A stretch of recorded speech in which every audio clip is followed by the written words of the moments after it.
Bien, hasta el momento hemos hecho una simulación respecto a cómo calcular las ganancias del controlador y del observador por separado, ¿no? ustedes observaron que a través del código no tiene tantas implicaciones referente a que es bastante simple. Nada más los detalles es saber y seguir la secuencia de dicha programación. En realidad no son muchos comandos, simplemente son operaciones básicas que se pueden realizar a mano y validamos que en la programación exactamente da lo mismo. Bien. Pueden hacer estos ejercicios también con la parte del código de programación. Nada más tienen que ordenarlo hasta cierto punto. Hay dos modelos, uno que es el precompensador de estados y uno que es el integrador de estados. El precompensador prácticamente señala que tenemos nuestro modelo de la planta y tenemos un controlador. A veces la señal no es suficiente para poder llegar al punto objetivo. En muchos de los casos, referente al set point o al valor de referencia, valga esa redundancia, la entrada puede ser una función de seguimiento, pero la respuesta del sistema ya controlado puede tener una pequeña atenuación. Y existe esta diferencia.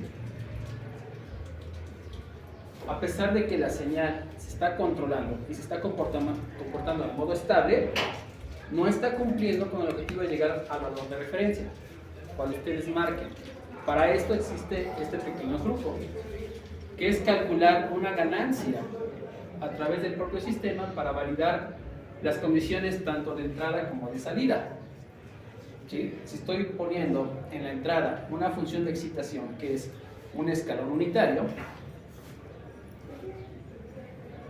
lo ideal en tipo de control es que la señal de salida llegue al valor de referencia, ¿sí? Y va a depender de la rapidez. Entonces, esta parte puede ser la rapidez. Sin embargo, no todos los sistemas cumplen ese objetivo. Sí llegan a un valor escalón, pero no como tal es unitario. Para esto podemos entonces precompensar todo el sistema con base al propio conocimiento del modelado. ¿Para qué? Para que premultiplique con algún factor X y llegue al valor de referencia en magnitud. ¿Vamos bien? Ok. Si observan, tenemos nuestra transformación de lo que es el modelo de estados a una característica de función de transferencia relacionada con la salida y la entrada. También sabemos que mediante el controlador existe esta diferencia de la representación de A menos B por K, ¿sí? Como ley de control. Si seguimos en un lazo abierto la señal de la función de transferencia, pues prácticamente tendríamos que modelar con un producto, porque seguimos hablando en dominio de Laplace, o también llamado convolución. Así que si simplificamos o sustituimos lo que conocemos, N es el siempre compensador, y todo esto es la transformación de estados a función de transferencia, involucrando la parte del controlador. Cumpliendo que la entrada debe de alguna manera excitar el sistema y que debe cumplirse con un valor de referencia en la salida, es decir, si en la entrada tengo 1, por lo tanto la salida debe cumplir con 1. Entonces podemos simplificar el modelo. Si sabemos que vamos a excitar el sistema, entonces la entrada la pasamos del otro lado, precisamente para que afecte a todo el modelo. Y si va a cumplir las condiciones de que la salida sea unitaria, porque en la excitación de la entrada también es unitaria, pues prácticamente me permite calcular cuál es la ganancia de ese precompensador. Entonces despejamos y prácticamente con los datos que ya conozco de todo mi modelo, puedo encontrar un valor escalar suficiente para afectar todo el modelo y entonces cumplir con el objetivo final, que es llegar al valor de referencia con el sistema controlado. ¿Vamos bien? Ok. ¿Qué puede suceder en un momento dado cuando yo quiero acelerar la respuesta? Bueno, si el valor de referencia de pronto tiene alguna perturbación, ya sea externa o interna del modelo, puede hacer esto en el valor de referencia.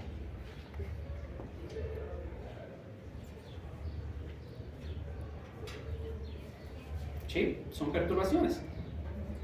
¿Qué sucede en el modelo de respuesta? Bueno, tiene que llegar. Vamos a pensar que este sistema no requiere el precompensador, pero si lo requiere, entonces tengo que incluirlo. ¿Estamos de acuerdo? Si este es el valor de referencia, la respuesta del modelo tiene que ser este. Llegar, el modelo controlado. Pero en un momento dado, cuando hay un cambio rápido, entonces este cae y puede tener un pequeño sobregiro. Y cuando existe otra perturbación, el sistema trata de compensarlo. Entre más rápido yo quiera que la respuesta de mi salida se apegue al modelo de la señal de referencia, siempre voy a tener unos sobretiros. Para esto me va a ayudar entonces la parte del integrador a querer atenuar. En cuanto yo acelere mi respuesta, estos sobretiros. ¿Por qué? Porque ya sabemos que para poder eliminar un sobretiro tengo que anticiparme al cambio, lo que naturalmente es el sistema como una ecuación diferencial. Si aplico el controlador, entonces tengo un control PD, pero si agarro el integrador, entonces tengo un controlador PID. Y estas ganancias me ayudan a mí entonces a tener una mejor respuesta. ¿Cuál sería la forma ideal o lo que buscamos todos en proyectar cualquier esquema de control, habiendo o no ciertas perturbaciones? Bueno, si esta es la señal de referencia, la señal de control, cuando están todos los elementos o ganancias sintonizadas o calculadas, todavía no estamos hablando de la parte de optimización, la señal más correcta que puedo tener es esta.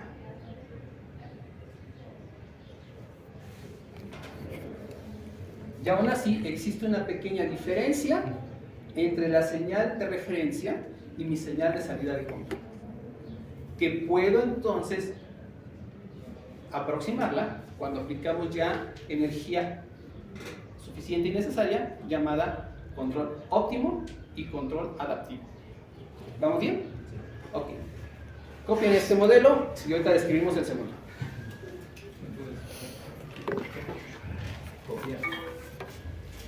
Recuerden que en el programa hicimos el desarrollo de las ganancias en el controlador por 3 métodos, que fue igualdad, báscula y álgebra.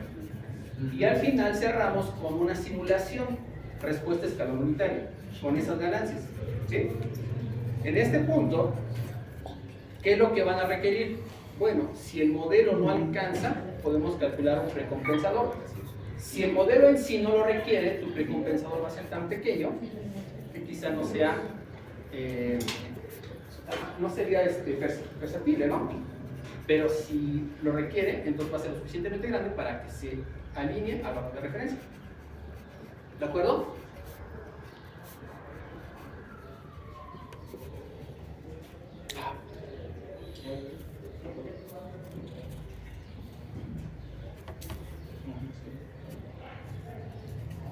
Bien, ¿quién trae su modelado del péndulo? Ajá. Ok. Acabado no. En las máquinas de allá del aula no tiene sonido, entonces no podríamos hacerlo allá en general, la transformación de su modelo de péndulo a la transformación de Simulink, porque hay que activarlo con complementos. Entonces, si alguien trae su máquina y trae su modelo, lo podemos hacer para solamente mostrarlo, y ustedes en casa, si es posible, o con un compañero, les pueda asistir para poder hacer esa transformación. Y allá en el laboratorio hacemos la simulación, ya con todos los modelos, ya sea controlador, observador, recompensador, integrador o regulador cuadrático. ¿De acuerdo? ¿Dudas, preguntas? Bueno, eso lo podríamos traer del martes. Sí. Si ustedes el martes, bueno, vamos al laboratorio el martes, ¿no? Si ustedes traen su máquina, quienes lo crean conveniente, traen su modelo, deben tener dos condiciones. Tener instalado lo que es MATLAB y lo que es SolidWorks, ¿sí? Si lo tienen, desde ahí podemos hacer la transferencia de los modelos, ¿de acuerdo? Y empezamos a hacer códigos para poder observar la simulación de movimiento. Primero enlazo abierto, no hay control, el sistema se va a caer, va a estar oscilando de manera aleatoria. Después aplicamos un regulador, en este caso un controlador básico, y van a ver cómo se ajusta, pero no es suficiente. Luego como el observador monitorea y trata de ajustarlo, pero no es suficiente. Luego como el precompensador me ayuda a mí a sintonizarlo. Y luego como el integrador me ayuda a mí a poderlo estabilizar cuando existen perturbaciones. Y luego nos vamos al óptimo, en donde, bueno, la parte general del control no termina, pero es el modelo más ocurrido o más empleado. ¿Vale? ¿En dónde se aplican todos estos? Bueno, por ahí escuché a lo mejor de manera separada y con argumentada también.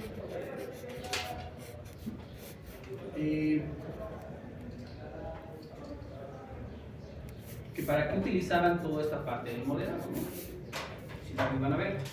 Bueno, casualmente, cuando estuvimos muchos profesores tanto de hidráulica como de eléctrica asistiendo a estos cursos que ofrece Power Automation respecto a su variedad de programadores en PLCs y controladores o variadores de velocidad, resulta que precisamente esos controladores sí tienen toda la parte del modelo de enlace cerrado, así como se los estoy explicando. Entonces, ahí es donde se emplea. ¿Cuál es la desventaja que a lo mejor ustedes pueden encontrar o yo puedo observar? Que como es un microcontrolador, un procesador, dicho variador, requiere una interfaz hombre-máquina. Y la interfaz hombre-máquina solamente pueden hacerlo de dos formas. Ellos le llaman la HIM, obviamente es HIM, que es la interfaz hombre-máquina. O a través de la computadora, a través de su software específico. Bien. Si utilizan el teclado que trae el controlador, pues deben tener una cantidad de manuales para poder verificar un código y variar cada parámetro que tiene programado para poder hacer la aproximación del cálculo de este sistema de cualquier motor.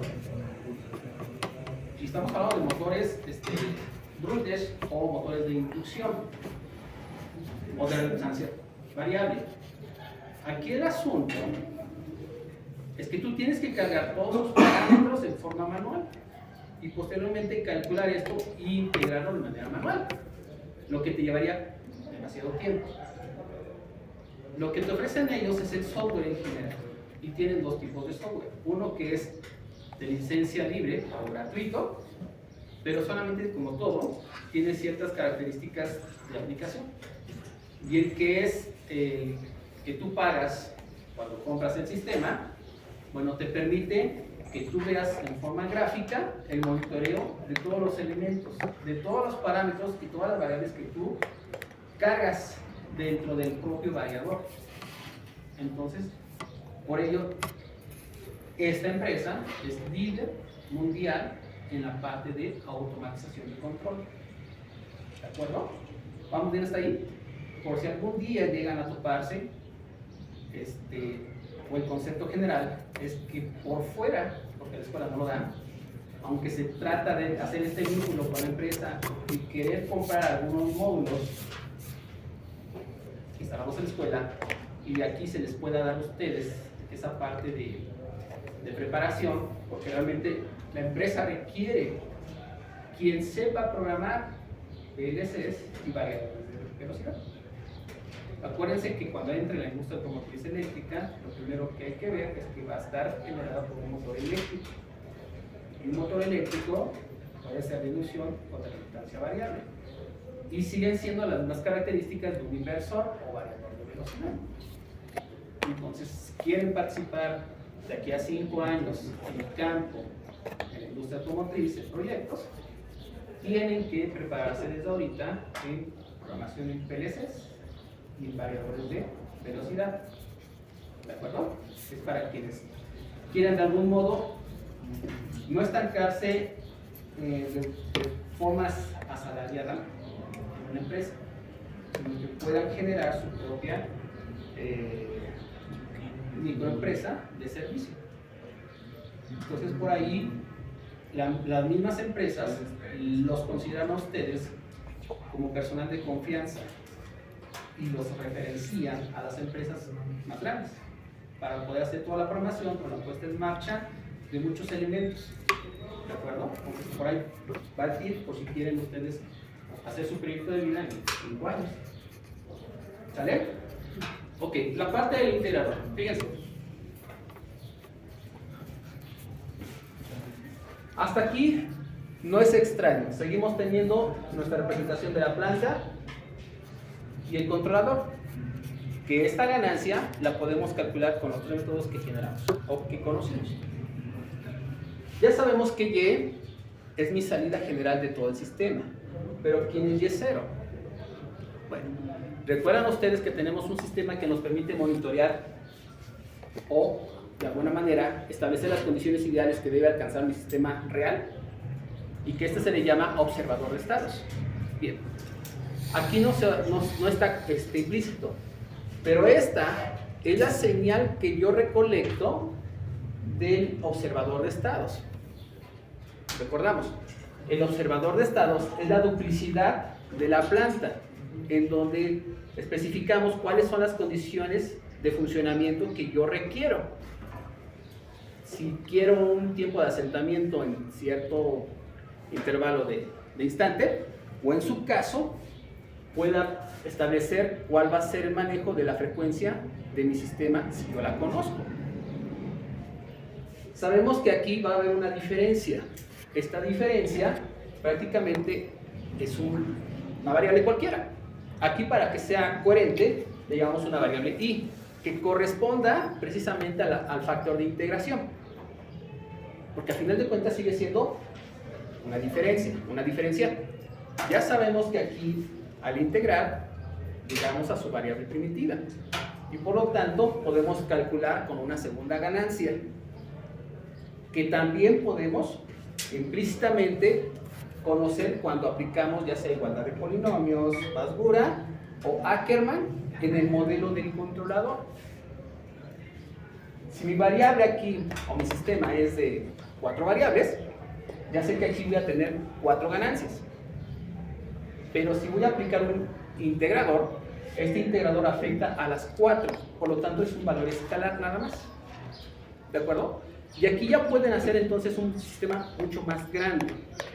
Si requiere precompensador de estados, entonces tienen que incluir esta expresión. ¿Vamos bien? Ok. ¿Preguntas? ¿Dudas? ¿Nada? Escriban esa parte. Y ahorita planteamos el modelo de regulador lineal cuadrático.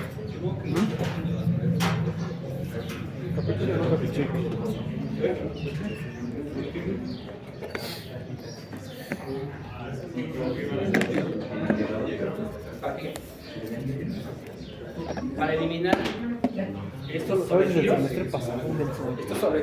y acelerar tu respuesta. ¿Sí?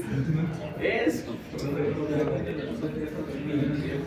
el precompensador para poder aumentar la magnitud como señal y alcanzar entonces la aceleración. Tenías aquí la referencia es unitaria. Tu señal de salida puede ser 0.5. No le metemos dimensión, simplemente te falta 0.5 para igualar la señal de referencia, pero ya está correctamente sincronizada. Sí, padrino.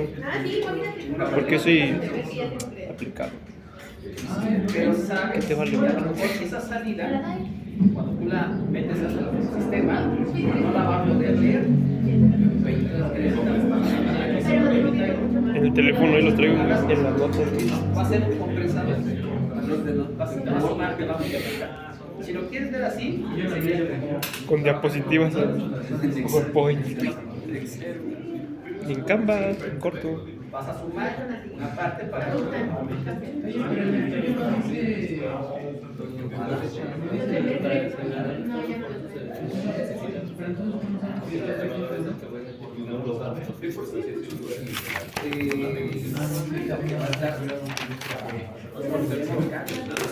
Y entonces, cuando los ajuste, aquí se regresa para que rápidamente los pueda compensar y se adiciona ya al controlador.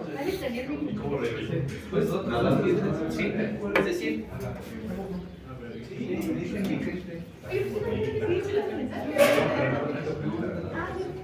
si tu señal de referencia es esto, si nada más tuvieras el puro controlador, sin integrador, sin precompensador, entonces tendrías esto.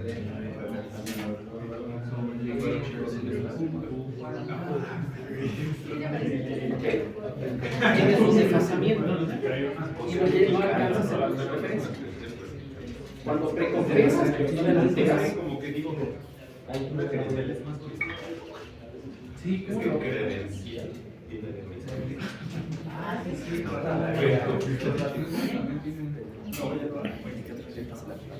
Entonces, ya alcanzaste el valor de referencia, pero no te acomodas todavía bien a la señal. No aceleras la respuesta. Cuando aplicas el integrador,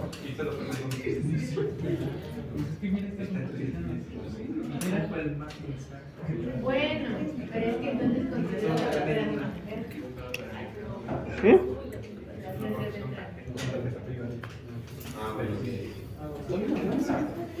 Un brazo. aceleraste la respuesta, alcanzaste el valor de referencia y te apegas más a la señal de referencia.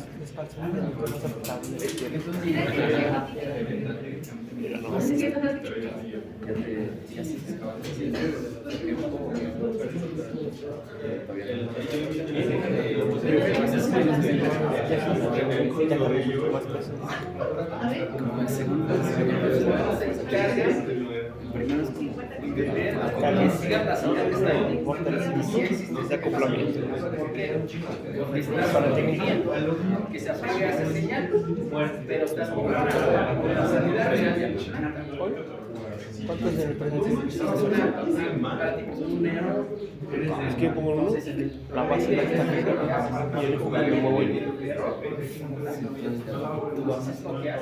No, estoy en horizontal. ¿Y ahí cuándo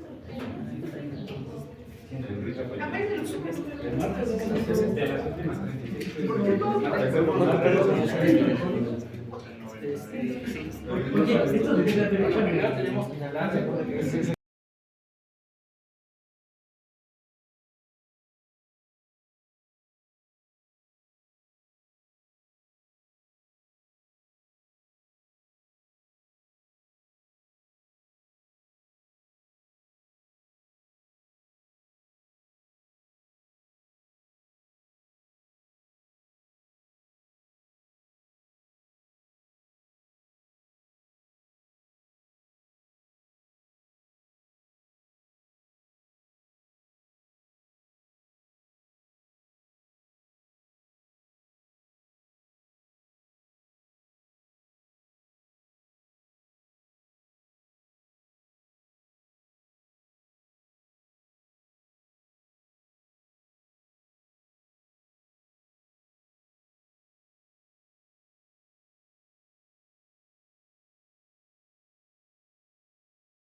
No es más de...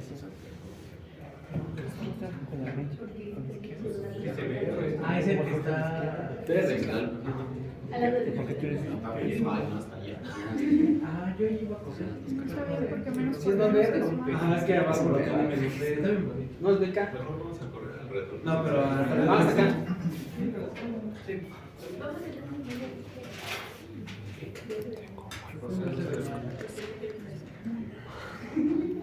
Sí, porque aquí aparece positivo, ¿no? Sí. Me parece positivo.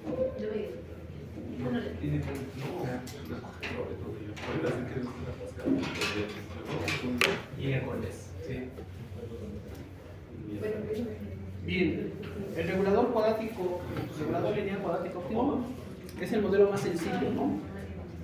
Y empleado. Y de aquí parte algo que se le llama control de horizonte finito o filtro de Kalman. ¿Qué implica regulador lineal cuadrático óptimo? ¿Por qué se le llama así? Bueno, nosotros ya pudimos calcular las ganancias de un controlador y nos lo da por default, de acuerdo a las operaciones algebraicas que tengamos.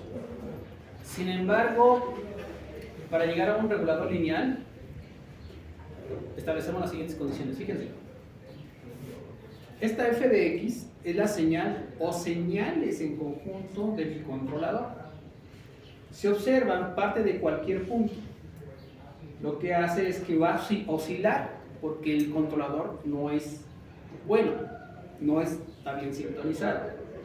Y posteriormente se estabiliza y debe durar esa estabilidad en el tiempo infinito, o se le llama de horizonte infinito.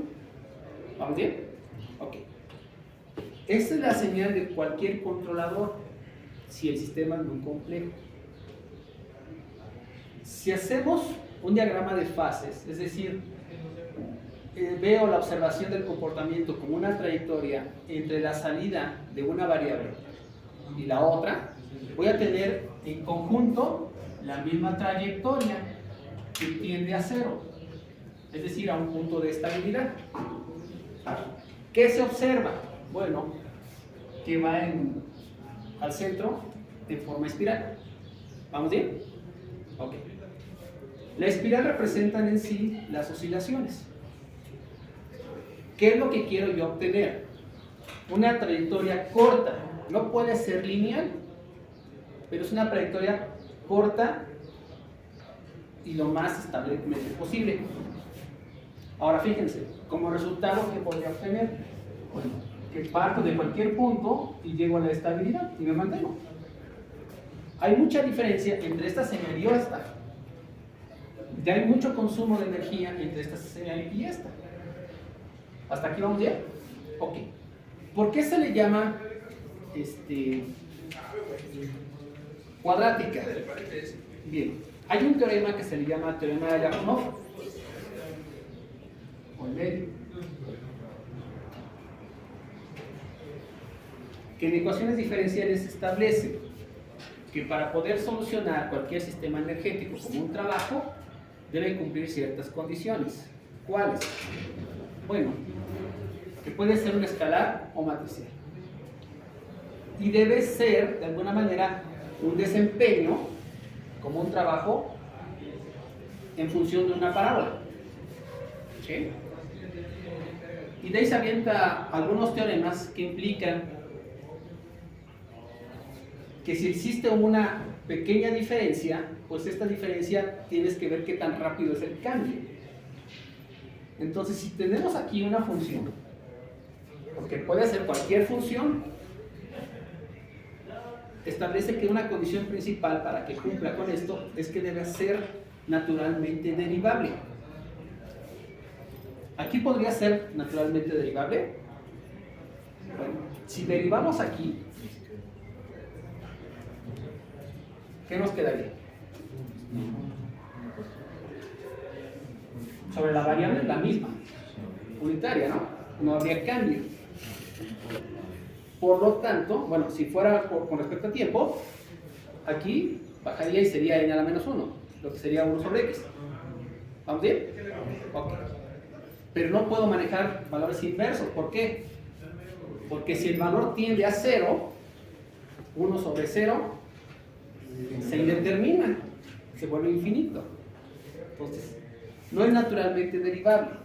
¿Cuál es la segunda expresión que él piensa como una estructura sencilla? Porque aquí pueden ser una variable, una escalar, puede ser una función trascendental, coseno, seno, exponencial, etc. Pero son más complejos. Lo que dice, ok, vamos a tomar entonces aquí cuadrado y derivamos. Por lo tanto, así. Para la integración, pues me falta el medio. ¿Vamos bien? Ok. Esta función es la función más simple para poder hacer una prueba de trabajo en un sistema para llevar a cabo las ganancias en forma óptima. Ahora bien, esta X representa no solamente un valor o una variable. Aquí representa los variables de estado y el conjunto de las entradas. Todo esto es X en general, pero debe ser al cuadrado. ¿Vamos bien? Para que aplique esto, bueno, aquí implícitamente lleva un escalar, pero si es una matriz, las variables de estado, entonces tengo que representarlo con un coeficiente, ¿sí? Y entonces este coeficiente en una representación escalar, ya pasando a una estructura matricial, pues tendría que definirlo como X por X, pero como son vectores, pues yo lo tengo que transponer para que pueda llegar a ese valor cuadrático. Y el escalar, que es la separación de los coeficientes constantes, lo represento a través de una matriz. Y por lo tanto así obtengo una función cuadrática. Estos son vectores y esta es una matriz. ¿Hasta aquí vamos bien? Ok. Si representamos y decimos que la ley de control es K o menos K por U, que es mi control general, pues voy a encontrar entonces las ganancias óptimas. Por lo tanto va a definir mi entrada óptima. ¿Preguntas? Ok. En este caso, de esta función se hace una transformación que requiere del valor de referencia R y de la entrada B. ¿Hasta aquí vamos bien? Ok. Pero me dice que necesito otra ganancia, que traducido aquí es una matriz, porque estamos hablando de matrices. ¿De acuerdo?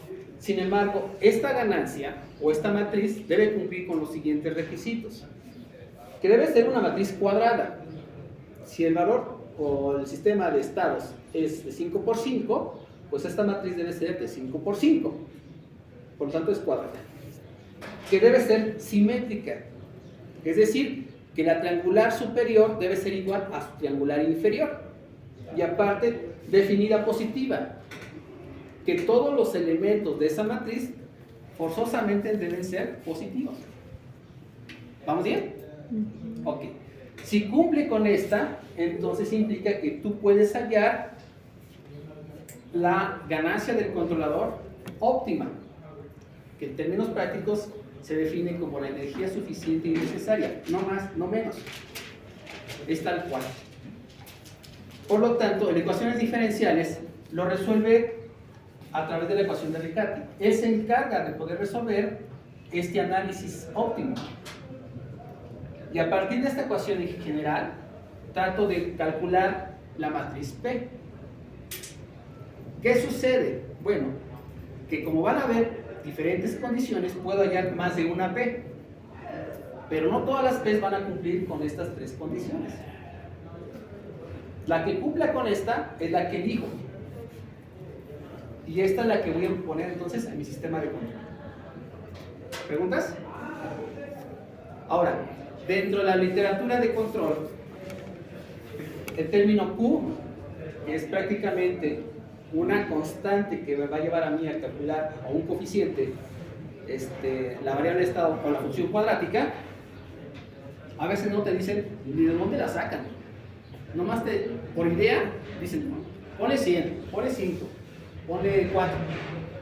Pero tú cuestionas, ¿de dónde toman esos valores? Si no me dan más datos.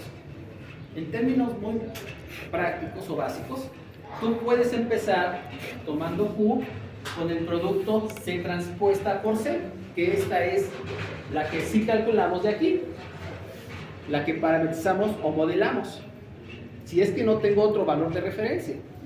Y a partir de ahí empiezo a mover los valores. Puedo moverlos de manera aleatoria, pero siempre positivos. A veces pueden llegar a valores tan grandes como 1 por 10 a la 5. O pueden ser valores pequeños, de 2 décimas. ¿De acuerdo? ¿Vamos bien? Ok. ¿Preguntas, dudas? Esta es la teoría así, bien compacta, bien básica, pero sí es todo un tema desarrollado. Y más aquí porque necesitamos buscar la demostración del álgebra matricial. Esta sí está contemplada. Pero nosotros ya no vamos a meter en álgebra matricial. Lo que queremos es buscar la matriz P y validarlo en nuestra simulación para que se observe cuál es la diferencia entre un sistema de control básico y un sistema de controlador óptimo. ¿Preguntas?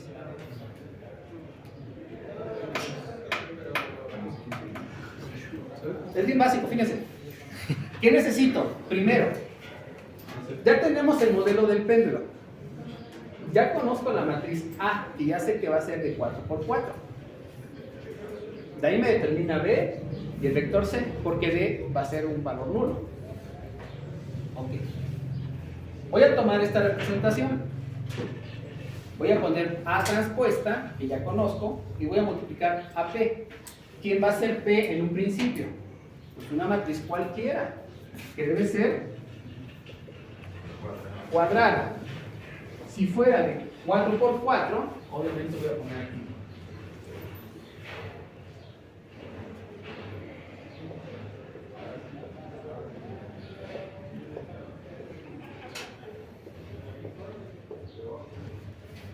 Esa es la matriz cuadrada.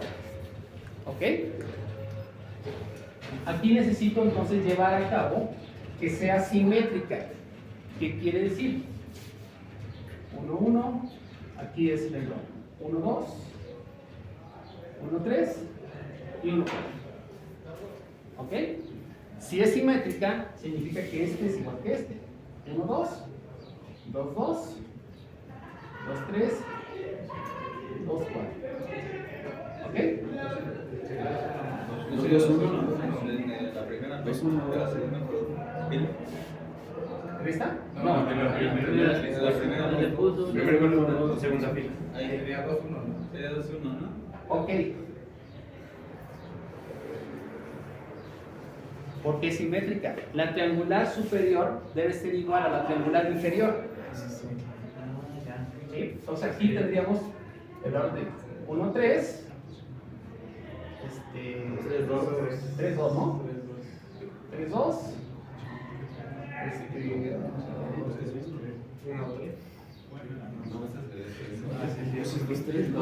Déjenme ordenar.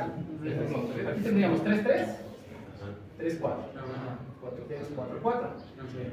Si la triangular es igual a esta, aquí tendría 1, 4. ¿Sí? Aquí 2, 4. Aquí 1, 3. Aquí 3, 4. Y aquí 2, 3. ¿Ok? Eso significa que en imagen la triangular superior es igual que la triangular inferior y se le llama entonces simétrica. Cuando todos los valores aquí son ceros, cuando todos los valores aquí en la diagonal principal se le llama hermítica, o cuando todos los valores en la triangular inferior y superior son diferentes, se le llama antihermítica. Son propiedades de las matrices. ¿Vamos bien? Sí. Ok. Esta matriz, en el ejemplo, cuando multiplicamos por estos términos, me va a quedar un producto con estas variables. ¿Ok? Y me dice que voy a igualar con 0. Y entonces al igualar con 0 voy a tener que solucionar un sistema de ecuaciones. que puede ser de la mitad, porque la otra mitad se va calculando en forma automática. Y entonces esos valores que voy calculando me van a ofrecer valores negativos y valores positivos. Y debo elegir la matriz que en su representación todos sus términos sean positivos. Entonces cumplo con la condición: cuadrada, simétrica y definida positiva. Cuando tiene valores negativos se le dice que es definida no positiva. ¿De acuerdo? Y cuando cumple con eso, me dice que cumple con la ley de Lyapunov. ¿Y todo bien? ¿Todo feliz? En el ejercicio, se lo voy a demostrar con el código, ¿de acuerdo? ¿O quieren que lo hagamos a mano? Sí, también. Bueno, yo tengo la siguiente clase a mano.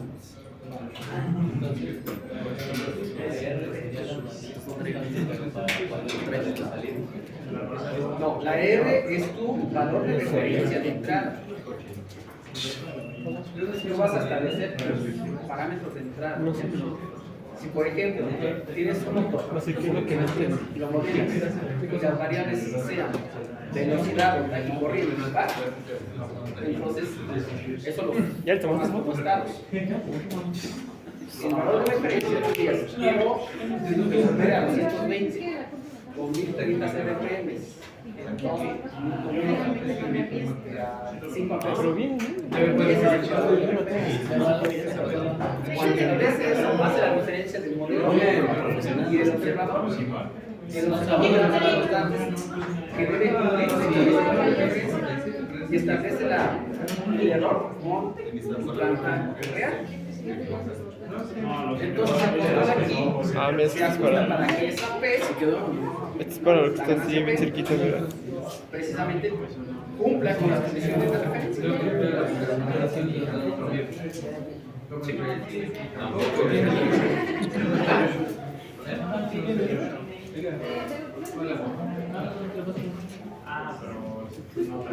Bien, aquí lo dejamos y lo vamos a hacer.